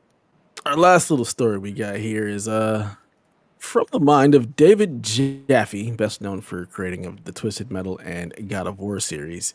He says that Sony has an Xbox Game Pass counterpunch. I don't know how legit that is, but apparently his peoples that he still is in contact over at Sony say that there's definitely a counterpunch to Xbox Games Pass. Doesn't know what it is or what it would take, but there is going to be some announcement soon. I mean, Jim Lyon Ryan even said that, like, we have more news on that, but not right now. Back That in could mean December. anything. That was back in December. So essentially, to quote Dev from the Discord this week, insert Men in Black photo of the mind wipe device right Yeah. here. Yeah, pretty much. I mean, it's just interesting that like all this comes out and like David Jaffe of all people, who if you follow on Twitter, he's always talking some kind of craziness. It's just really funny. But yeah, he says his people at Sony, you know, he's got a little inside track and there's some kind of counterpunch coming. And much like everything else with Sony, if there is one, it's one of those wait and see type things because they don't say a whole lot about stuff until it's coming soon, unless it's the VR stuff, which is like we're going to tell you all about our new PSVR, and then we're not going to see that till 2024. You know, but I think like if they do have a counterpunch to Game Pass, they need to say something soon because that is what everybody who's paying attention is waiting for. Yeah. They're waiting for something to compete with Game Pass if it's even at all possible. I really don't know that it is, but if there is some kind of counterpunch, they definitely should say something by at least the E3 time, just to try and like shape their messaging and just shape like that conversation, kind of guide it. Like, hey, we have this. Yes, you have Game Pass, but we have this, which is our version of it or whatever. So hopefully, for those that want a Game Pass type subscription to come to PlayStation, hopefully this is true. And less than a rumor, but we all know me. I typically don't really try to follow the rumor mill. Let me know when it's real. But if this is true, I think it'll be good for those that really want that buffet type experience of games. I know probably Delvin would love it because you play freaking everything. It's just Yes. ridiculous. I don't know how you have What- the time. I don't. What if it's just, hey, you buy this service and every PlayStation exclusive that comes out new, you get to play for free for a certain period of time? No. Would that be enough? Like, hey, I the mean, new God it of would War. be enough. I just don't know if it's financially sustainable for them. That's the problem. Yeah. They don't have the money that Microsoft has, which is I think is Yeah. the biggest issue with everything going on with Sony is like they just don't have the amount of money and constant like income that Microsoft has. Like Microsoft, like when you look into like their reports and stuff, they don't care about Xbox. Microsoft is still Office 365, Windows, Teams, all of that stuff. It's like, yeah, we also have Xbox, and we'll just keep pouring money into it because like You know, we have that, and that's fine. Sony doesn't have that. Sony, like, if PlayStation doesn't do well, Sony doesn't do well. If Xbox doesn't do well, Microsoft doesn't care. It's like, we'll just shutter it. It's no big deal. Or if it doesn't do well, you know, we like what they're doing over there, so we're gonna keep putting money into it. Sony, like, they don't have that option. So for them to try to release all of their games into a Game Pass subscription, unless they get a huge subscriber base, it's not gonna do well for them. They Yeah. can't Well, afford it. then they're not doing that. There's no point of doing it. Honestly That's what speaking, I say. I yeah, just don't they're know not what going that to go all counterpunch could the be. way. There's no point of doing it. Yep. I mean, I even think that if they were to do something where, like, a year later, all the PlayStation games come into it, because a year later, most of the PlayStation exclusives are 20, $30. They go into, like, the greatest hits if they've done well or whatnot. So if they were to be able to do some kind of thing with PS Now where, yeah, all PlayStation exclusives will come into PS Now a year after launch, I think you'll get some of those people who are already the wait and see type gamers who are going to subscribe to PlayStation Now. Like, for example, Lucas Ham Swisher. Like, he is somebody who was a wait and see gamer. I think that if he were able to pay $60 a year for PS Now that gave you all the PlayStation exclusives, I think he would definitely subscribe to that, because a year later he's going to get all the games that he's been waiting for anyway, that he was waiting to play. So I think that'd be good for that type of gamer. I just don't know. And I don't think that that's going to, stop a lot of your day one people from actually still picking up day one. Like, Yeah, like for me, I'm still going to pick those games up day one. I'm not even going to worry with PS Plus. Like, if it's a game that I want to play when it comes out, I'm going to play it. I'm not going to wait for it to come to PS Now. But I think there's a subset of people who love that value and will. So if it's something like that, I think it could be viable. But otherwise, I don't really know. yeah. And that's the problem with it. Either you go all the way or you don't do it. There's no really halfway point in this, really. I mean, sure there is. Here's the thing. Yes, Sony doesn't have the cash, and honestly, because your question, Delvin, are they going to put all their games there day and date? No. I think a year after is too far. Still, I think 6 months would probably benefit them in the long term. I just don't know that they're gonna, like, if this is just an upgrade to PS Now, they're not gonna get what they want out of it. I'm sorry, but they're not. It would need to be a completely new service, which, again, Sony doesn't really have the money for. Like, and this is my They need problem. to fix PS Now. Make Yeah. it downloadable, everything. Make the PS5, PS3 games to be emulated and downloaded. It just needs to be overhauled.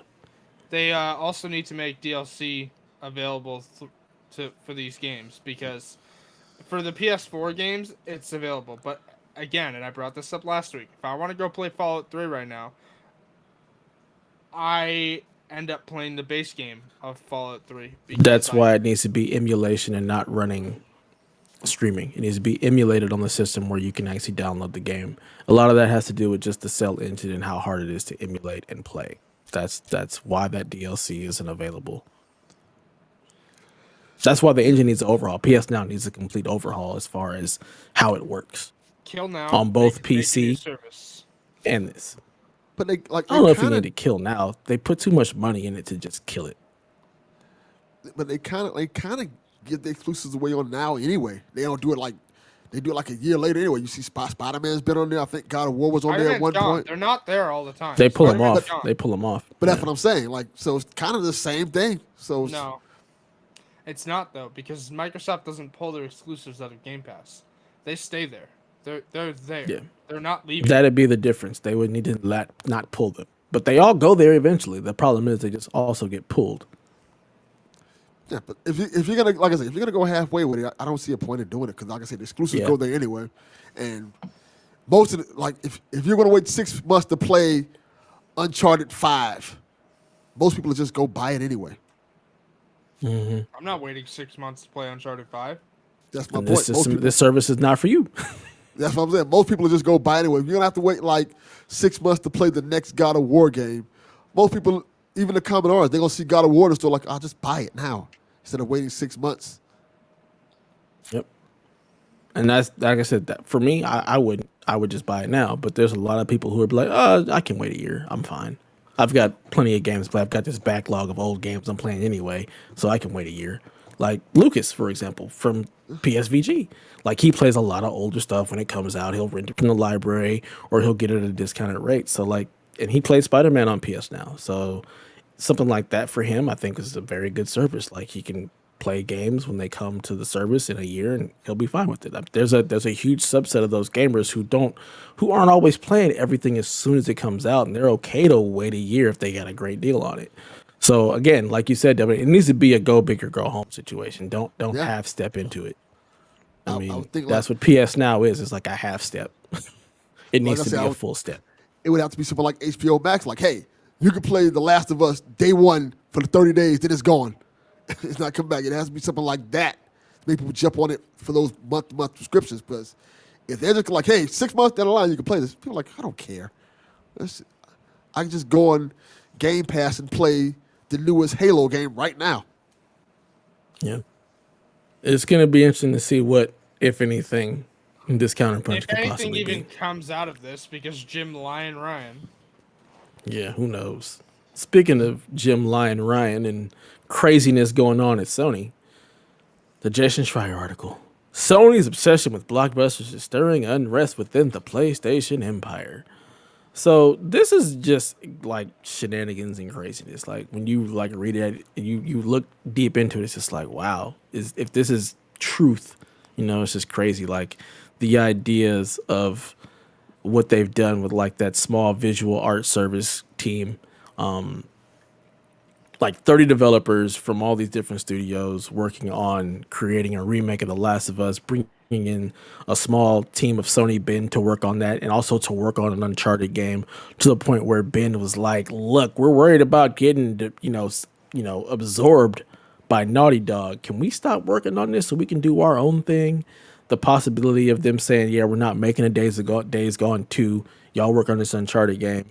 But now they're off and they're actually doing their own IP. Like the idea of Sony only focusing on their AAA blockbusters and just kind of abandoning the smaller stuff, like putting out Concrete Genie and letting it die, putting out Dreams, but not, really having any backing behind it. Like this is not new for Sony. Like we've seen this from them where they will release these smaller titles to like no fanfare and really only put a lot of fanfare towards a AAA. So like people complaining about them not supporting anything but AAA titles, this is not new. They've been doing that. They've been doing that since the PS4. They release the smaller titles, but they don't back them anywhere near as big as they back or anything at all the way they back a God of War or a Horizon or anything AAA. I mean, This they is straight not up new. they straight up threw Concrete Genie out there and let it die. It died like the day it came out. Like Yeah, this this is is not a new thing. So people complaining about Sony not backing the smaller stuff, like it's not new. I mean, yeah, it's not new. It's definitely concerning if and again, critics aren't the end all be all. Critics were in the wrong about Days Gone and Sony still said no. Cuz again, rumored is, yeah, Sony said no to Days Gone 2. Ben was put to work on that Uncharted project and now they asked to be taken off of it and um now they're working on their own new IP. It's not Days Gone 2, which sucks, A, because of how Days Gone ended, and B, because I definitely think a Days Gone 2 would have done well. Like, extremely Yeah. well. I mean, and that's the rumor. Hopefully it's not true and they are working on, Days Gone 2 as well as maybe a new IP. Who knows? I mean, it's I, hard to say because a lot of this is just all speculative and rumor. Like Jason Schreier usually gets some good stuff. He does have a good track record of unearthing some of the things we don't really know about the seedy underbelly of craziness that goes on in the gaming industry. But you never know. You never know. yeah, and it's also most of these things are based off what people tell them, so the truth is only up to what you've been told. So they can say like, hey, Sony doesn't want us working on Days Gone 2. It could be true, but it could be a little skewed. They be like, maybe they don't want you working on Days Gone 2 right now. You know, Yeah. it's Yeah. kind of tricky with these type of things. It's hard to speculate on rumor and speculation because we don't really know the whole story behind it. And yeah, Jason Schrier gets a lot of things right, but it's only based on what he's told, and he could be wrong on this, he could be right on this, but we don't really know until we start seeing the fruits of labor in terms of how this works out. And I I'm always for new IP because new IP makes for new hits. Like if we didn't get Yeah. new IP, we wouldn't have gotten Days Gone in the first place. We wouldn't have gotten and Spider-Man. Spider-Man 2018 is quote unquote a new IP. It's based off of a known character, but so it does. It's just a tricky situation, and I want to see Sony grow, and they're gonna always chase the blockbusters. That's not Yeah. something that's gonna ever stop with them, because the blockbusters will work for them. They're literally making 1,001 things for The Last of Us as we speak. So it's just kind of like, hey, Good. Inject everything but the cordyceps virus into my veins. The funny thing is that like they originally, apparently according to this article, they originally planned to remake the first Uncharted, but it would be too expensive and added too much design work, and that's what led to them, according to this article, led to them remaking the Last of Us. I guess because I'm, technically it would be easier to remake because it was much later in the PS3's generation than the original Uncharted. Which I if you play mean, that remake, it's like or the remaster, it's like ooh, this is I rough. mean, if you think about it, Uncharted One is like 14 years old. Hmm. Yeah. I mean, the question is like, what do you come to Sony for? Do you come to PlayStation for their AAA third-person action adventure games, or are you coming for the concrete genies and the dreams and things of that nature? I don't know. I feel like from a business perspective, yeah, it's worrying from an overall gaming perspective, but for the PlayStation gamer, like what are we coming to PlayStation for? Are we like I honestly, said, are we coming for Dreams and Concrete Genie and some of their smaller titles, or are we coming for the Uncharted's, the God of Wars, the Last of Us, the Horizons? Like, what are you playing PS5 for? What are you I playing on honestly come for PlayStation both. for?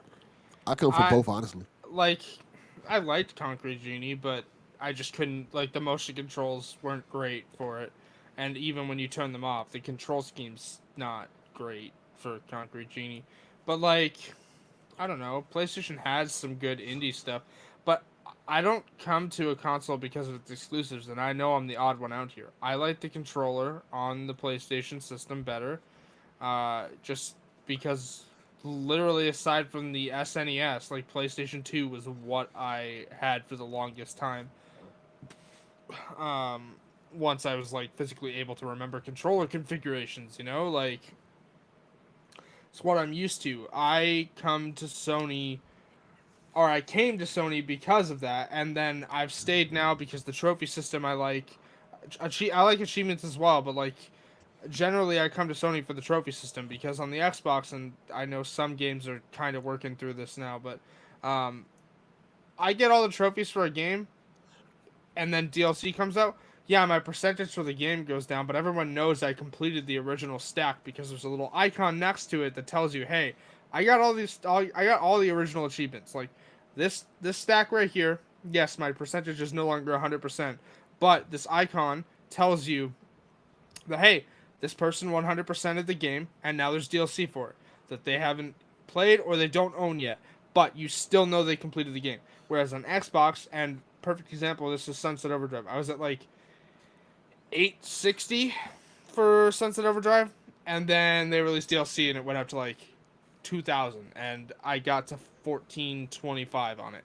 And then at that point, it was all like Chaos Squads and multiplayer stuff. Which, by the way, as an aside, multiplayer achievements and trophies are garbage unless it's a multiplayer only game. Um, but I like the trophy system. I don't know. I like the UI. I mean, I know the PS5 UI could definitely use some improvements in some areas, like the definite glitch where, oh, you uninstall the game and it went to the left of the PlayStation Store. Like Dev's still dealing with the Cyberpunk thing because he doesn't own it, so he can't install it to That's download it again. Like That's that's a such a small thing. I'm not even dealing with it. I completely forgot about it, to be honest. Like, I don't even see it. okay. But my I point being is, you completely asked why forgot we it there. come, right? Like I don't know. I like the UI. I've most of my friends played PlayStation before. Some of them moved on to PC now. But like, I don't know. I like it. But I didn't come to Yeah. PlayStation because of the exclusives. Like I came to PlayStation because it's what I had when I was young, and I've just Yeah. grown up with it. Yep. Again, I'm of the opinion that, and I know again, I've said this time and time again, I don't care if you start putting your exclusives on other platforms. Great, more people get to play it. Like, but I'm the odd one out on that because that's how businesses make money, is by exclusives. Like I get that, but I'm also of the opinion that if these companies started publishing their games on each other's platforms, it'd be better for everybody. So Yeah. It would be, but then it becomes like, why do we even need all these different boxes? Just make one Yeah, box, call it the PC, and put everything there. I I But would I totally get you. I will add this to it. Sony does a good job with second party exclusives as well. So it's not only like, hey, you got the first party exclusives, you got the games like Until Dawn, that that's an excellent game that a lot of people think was a first party game if you didn't know about it because it's only on PlayStation. But then you have like Order Death Stranding, 1886. Order 1886. You have all these other games that are just only on PlayStation. That's kind of even Persona. That's another great one. Persona 5 is only on PlayStation, so it's kind of like, yeah, these are the reasons why you want to go play PlayStation. It's kind of like, do you really?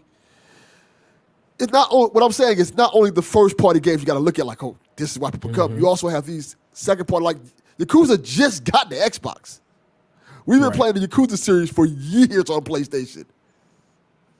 And Yep. I think that's a very important aspect of it as well. Like, it's not only just those first party games. There's a whole bunch of great second party games that we just only got on PlayStation for a long time. But yeah, that's opening up more now, but we still have that. And Yeah. even now, we got And Returnal coming up. yeah, I Yeah. think that a lot of this headlining is very misleading. That they're only like, when you see that, people think, oh, they're only making AAA games. I just think that they push and they put more money and backing towards the AAA games because that is what drives the sales of their console. But they're not making the smaller games. They're not having these, second party studios make games. You still have those games coming, and PlayStation is still very good at trying to ink a exclusive third party deal, whether it be a timed exclusive like a Deathloop or whatever that other game is that's coming from Bethesda that's on their system. What is it called? It's some weird game. I forgot what it's called. Deathloop. But not No, Deathloop, he's the talking other one that about they're making. Ghostwire Tokyo. yes, That one. That one. So like, they still, like, Sony is good at making those deals to get those like timed exclusives on their systems. That way they don't have to put forth all the budget or whatnot towards having like a first party studio make it.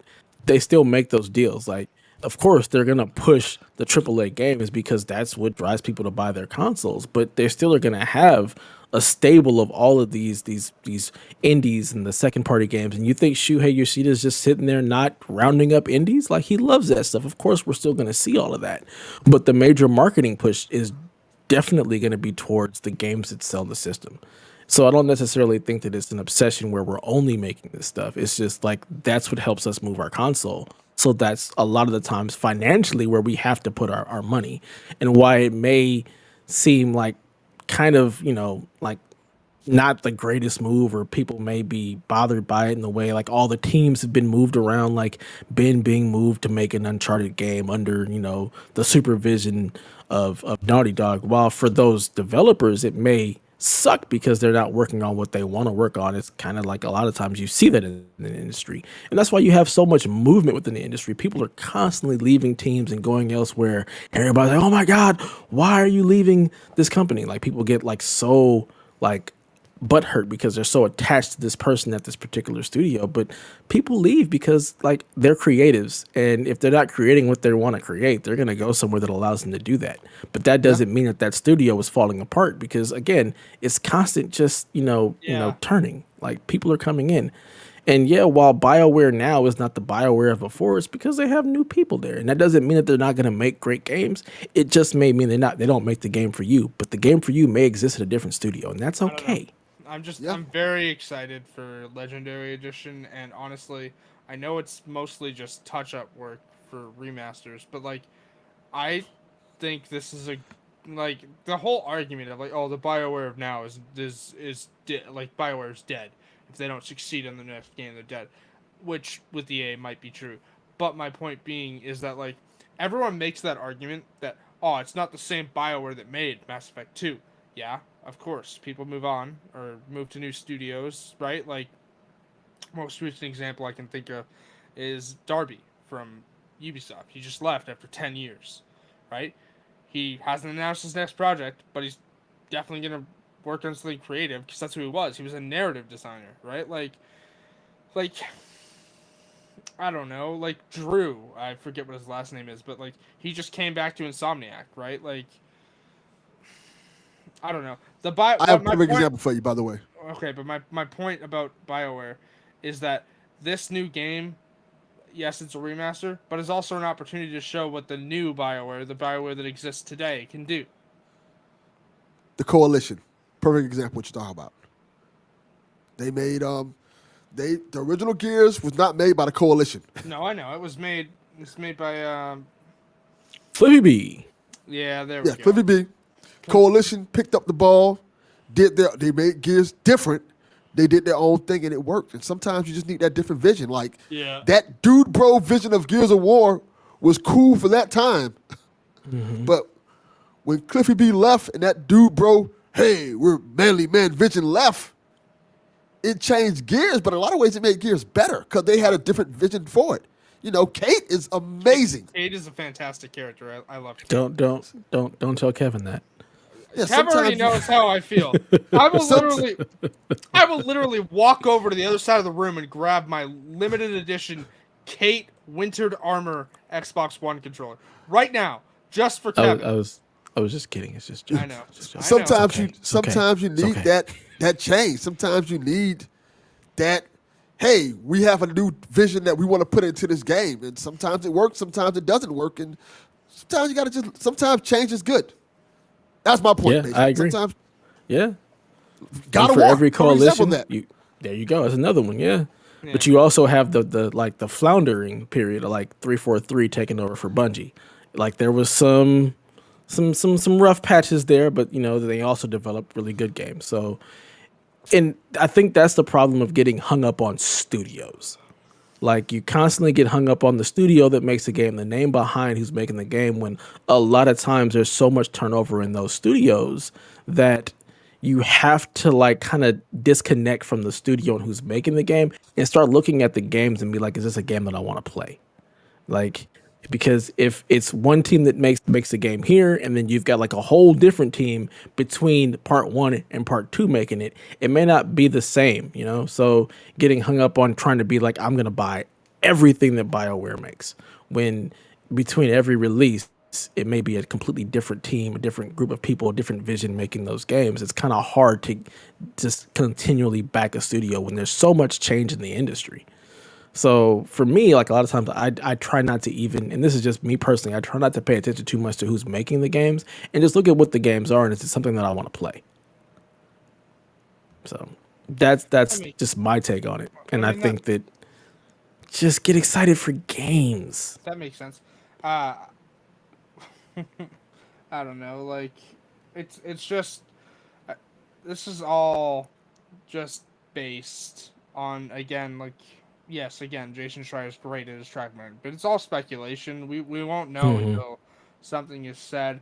I definitely think this Last of Us thing has credence, though. Like, by the time this remake is ready, it'll probably be time for the Last of Us show on HBO to come out. Like, Yeah. I definitely think it has credence. Like, Yeah. I agree. else, I think that it's going to tie into the show. everything else is rumor and speculation. We won't really know. If that David Jaffe story you talked about earlier is true, I think we'll probably hear about that around June. Probably because, again, Sony doesn't like to talk. I like a blog post for, hey, you can now use the internal extra storage space with an M2 drive makes sense, but a blog post for a Game Pass Counterpunch, I think, doesn't work. You know, like I think they actually need to go into depth on what that is. Yeah, agreed. Absolutely agreed. So, you know, the future of Sony is up in the air, according to this article. We'll see what all shakes out. We'll see if we get any kind of official announcements of anything from Sony. And I don't think that we will, at least not until maybe E3 time or some kind of state of play or some kind of cool announcement or whatnot of what they're doing. But I think that we're just going to be sitting on this for a while. I do think that if there is a Last of Us remake, that it will coincide with the releasing of the story to get new eyes on the originals, you know, what the show is made from, and they'll be able to play it in a way that doesn't feel so dated. I think that if they are doing a remake, that's why. It'll just be like, hey, here's this show. Here is what the show is based on, and it's been remade to not feel like you're playing a PS3 game. So that's what I think. Yeah. And thank you, D Life HD. Daniel was cracking. Thank you for coming out and supporting the show. Glad you love it. All right, well, that's going to do it for episode 79 of the PlayStation Experience. We hope you enjoyed yourself. Please feel free to holler at us over on the Twitters at PlayStation XP. Stop by our blog at psvg.blog or the Discord at psvg.blog/Discord and join us in our shenanigans there. Just as a side note, we are going to end up, I believe in May, we are going to get rid of our master feed, which houses everything, and we will have individual feeds for all of our shows. So if you want PlayStation XP, subscribe to PlayStation XP on your podcast service of choice. If you want Xbox Insider, subscribe to that.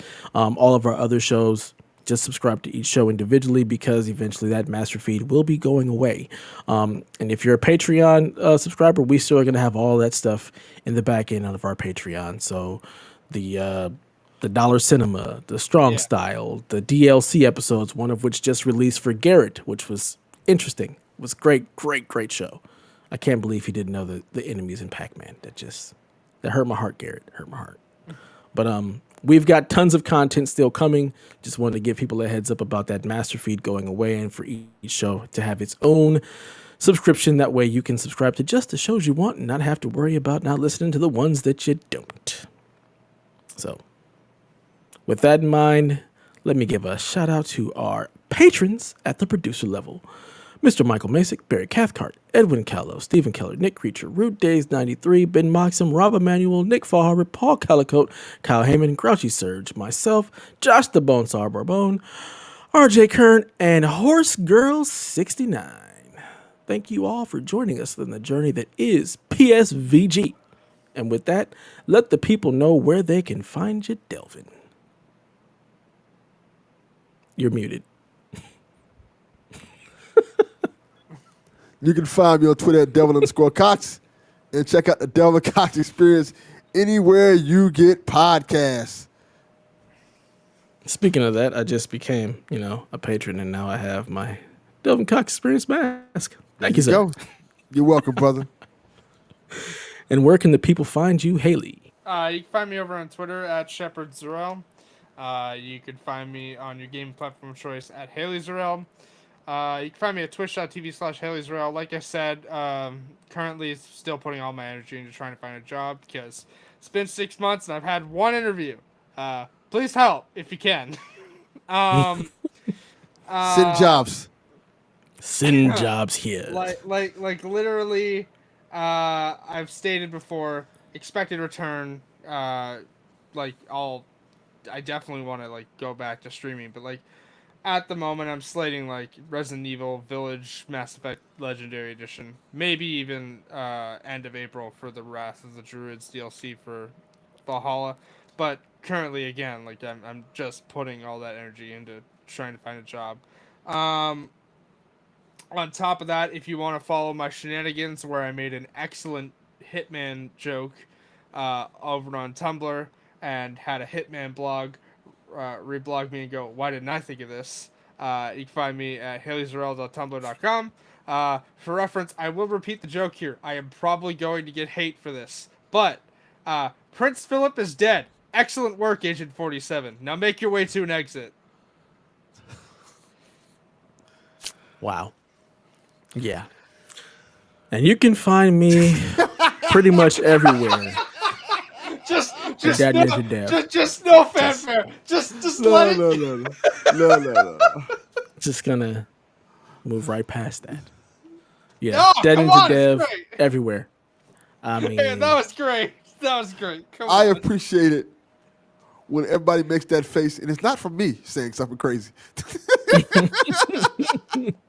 I don't know if you figured it out, but I'm not really a fan of the British monarchy. No one is. yeah. I mean, dude was 99. It was he lived a life. Also, all right? I love all the news articles that are just like, how did he die? Why did he die? 'Cause he's 99. Like Yeah. Like, that photo of him leaving the hospital. I was like, he's not dead. Like dude definitely looked like he was necromancer. living on some borrowed time. Living on borrowed time for real. No, 99, it looks like Skeletor. Need we say more? Like, yeah. Oh, Yeah. fantastic. Oh I think my we'll God. continue celebrating the life of DMX here. Like, this the U.S. We ain't gotta, Rip we ain't gotta worry about no, DMX. we ain't got to worry about no Prince William. We good. We got our own problems. That's right. What a And way to with end that- the show. X gonna give it to you. PlayStation